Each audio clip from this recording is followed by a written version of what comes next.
Susuka or Lulunok Episode 6, Pizza Edition.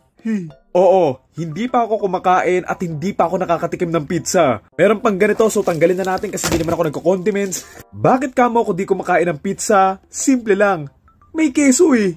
Mga hindi nakakaalam, kung nakakakain man ako ng keso, yung nakakain ko yung sa mga spaghetti na maliliit lang tapos nakahalo na sa may tomato sauce, so ayun lang yung nakakain kong keso. Pero kung kesong keso talaga, game, itong pizza na binili ko, maliit lang siya kasi nga hindi naman ako kumakain nito, titikman ko lang. And huwag kayong mag-alala kasi hindi naman ito masasayang kasi meron naman ako pagbibigyan nito eh.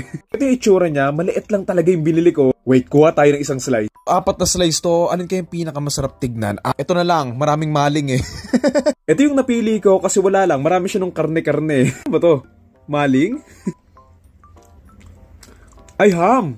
Okay lang, di mo na ako masyadong kumakain ng ham pero pwede na. Siguro kung kumakain man ako ng pizza, ang kinakain ko lang, alam nyo kung ano? Etong